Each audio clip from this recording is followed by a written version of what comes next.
Welcome. We talked about direct variation in the last video, and we will spend some time today talking about inverse variation. You'll notice that I'm using the same set of notes. We'll just put in the inverse variation information. We will still focus on two quantities that are positive. We will still focus on making complete equations of variation in context and use those to make predictions about new situations, and we'll try to do some concept checking to make sure that our results are reasonable. One of the sticky things about direct and inverse variation work is distinguishing which one we're using. And so you notice that's a top goal up there. We have to be really careful readers. In the problems in this class, the application style problems, you will be told which kind of variation it is, and I highly encourage you to highlight that as you read those, and that way you can keep a little bit better track of what might be happening. So we worked on direct variation in the past. With direct variation, as one quantity increased, so did the other. With inverse variation, or when quantities are inversely proportional to each other, the independent variable decreasing causes a decrease. The independent variable increasing causes a decrease in the dependent variable. They go in opposite directions this time. In other words, if the quantities vary inversely, as one quantity increases, the other decreases.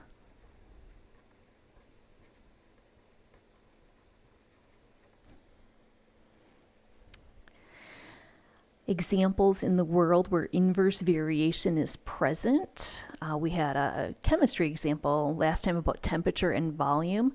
We can have a chemistry example this time as well. If you increase the pressure on a gas, you can decrease its volume.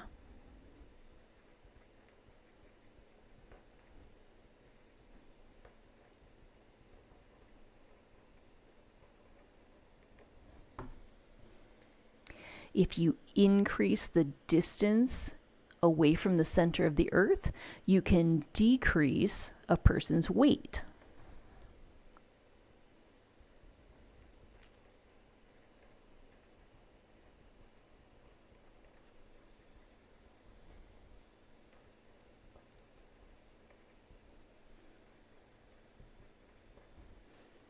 Oh, so let's see how to phrase this. Increase distance from the earth's center, causing a decrease in a person's weight.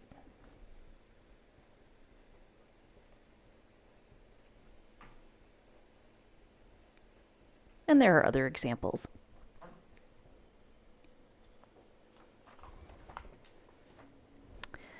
For the equation portion of things, inverse variation, if y varies inversely with x, we do the same thing that we did last time. We start with the variable that we run across first in the English sentence. So y came first, we would have y equals.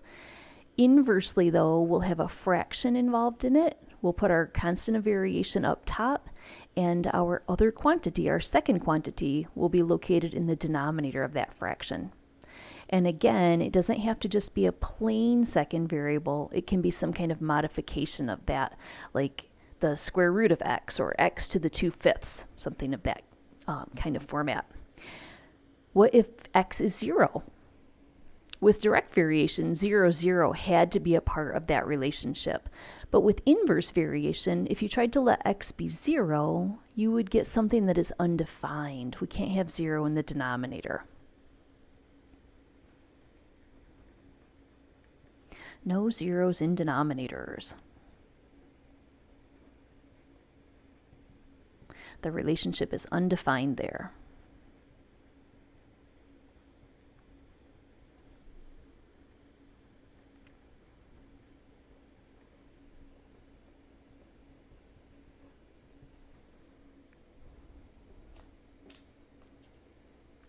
To try to put this in action, that was from yesterday. This is an application. I don't want that one just yet. This one. Sorry about that. Here's a plain one to get us started with. this over. All right. Suppose W varies inversely as the cube of R. Those words varies inversely are given to you. Write the general equation of variation. Well, the first variable we came across was W. So W equals, varies inversely will indicate that we need to have the constant of variation divided by the quantity that follows. And the quantity that follows is the cube of R. So R to the third power. And this is a general equation or a generic equation. It's not specific because we don't know the K value yet. Then they tell us that W is 10 when R is 3. And if we know a pair like this, we can find that K, that constant of proportionality. W is 10. We'll substitute it in. 10 equals K over R is 3. And the rule said to cube that. 10 equals K over 3 cubed. That means that 10 equals K divided by 27. Solving this for K, you can multiply both sides of your equation by 27, and you'll get 270 as your value for K. Then you can form your specific equation of variation. W equals 270 over R to the third. Use the model to predict R when W is 40. We'll substitute 40 into our specific equation. 40 equals 270 over R cubed. To solve this for R, this might be a little bit stickier than you might think. One strategy would be to put the 40 over 1, make it an improper fraction so that the whole statement looks like a proportion. And then you can cross multiply to solve this. And that's very safe. Usually students are very familiar with cross multiplication. 40 times R cubed will give you 40 R cubed. 1 times 270 will give you 270. Your equation would then be 40 R cubed equals 270. And then keep proceeding toward R cubed. Divide both sides by 40. R cubed equals, we can do a little reduction here. This will be 27/4 if we divide top and bottom by 10. And then to handle the R cubed, you could do a cubed root of both sides. I also like to think about using the reciprocal power to undo cubes and things like that. When we do this, we will get R equals, I'm going to grab a calculator and set mine over here. See if we can get that in there. Yeah. 27/4 raised to the 1/3. Depending on your calculator, you may or may not need parentheses up there, but it's very safe to have them in there. And then let's round this to a couple decimal places. Let's call it 1.89. R equals 1.89. And that's approximately. For a concept check, we just want to see if the constraints of the problem match what was given to us. We had a problem where we were talking about inverse variation, and that means when one quantity increases, the other should decrease. In our problem, W started out at 10, and then it grew to 40. So W grows. That means that R should shrink if we have inverse variation. To fill this all in, the problem required inverse variation. As W increases, R must decrease. At the start of this problem, W was 40. No, W was 10. And R was 3. In the new scenario, W was 40, and R ended up being 1.89. Notice that W grew, and R shrank. In this problem, did the model result in the required type of variation? Yes. When W increased, R decreased. That means that the work that you did accommodates inverse variation. It's not a perfect double check, but it's at least reasonable. This kind of problem is, I call these plain problems because they don't have any real context to them. They're just practicing the use of inverse variation in this case. In an application problem, not that one. I like the one about the astronaut. This one, I like this one very much. The weight in pounds of an astronaut varies inversely as the square of her distance from the center of the Earth, and the distance is measured in thousands of miles. Suppose the astronaut weighs 150 pounds at sea level, which is 4,000 miles from the center of the Earth. Find a complete equation of variation to model this situation. Well, they don't give us any variables. Let's go make some. Let's use W for weight. Distance, D would be a good choice for a variable, and it's the square of her distance. To get a general equation for inverse variation, W came first in the problem. W equals, varies inversely means we will see K divided by the quantity that follows. So K divided by D squared.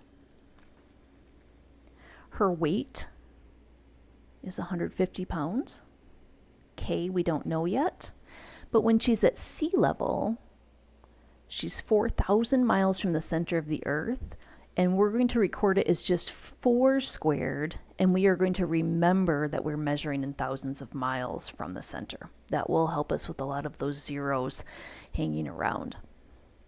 150 equals K over 4 squared, means that 150 equals K divided by 16.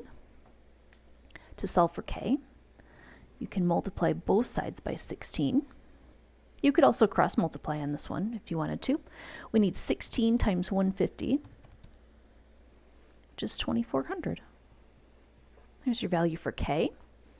It's tempting to stop right here, but this is not your complete equation of variation.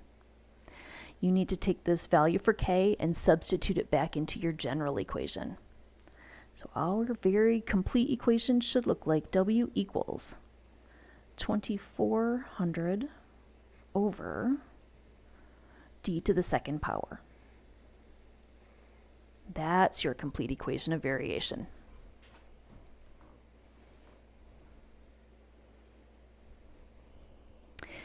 The next part, use the model to predict how much the astronaut would weigh 1,000 miles above the Earth. I'm going to do this twice. I always encourage you to pause the video and try it on your own, and then start the video again to see if you and I match up. But here's what usually happens in class. Everything's going pretty well. We start off with the equation, 2,400 divided by D squared, and then we want to know the weight. So we're looking for W. This looks like a distance of 1,000 miles, and so we do W equals 2,400 divided by 1 squared, and W equals 2,400 pounds? That can't be right. We know that when an astronaut travels far away from the Earth, they should weigh less. And if their weight was 2,400 pounds, it would be hard for them to walk around. I'm not even sure they could hold themselves up. So something happened here. And the thing that has happened is that they are 1,000 miles above the surface of the Earth, and we wanted to measure from the center.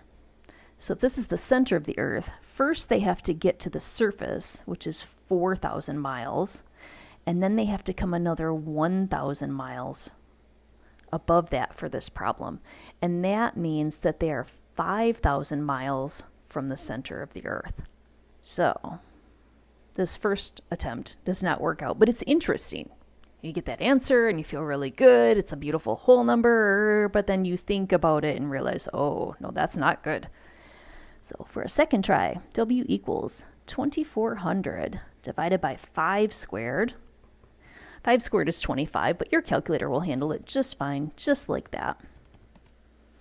And this ends up being 96. This is 96 pounds is what the astronaut would weigh 1,000 miles above the Earth in this scenario. And that one is done.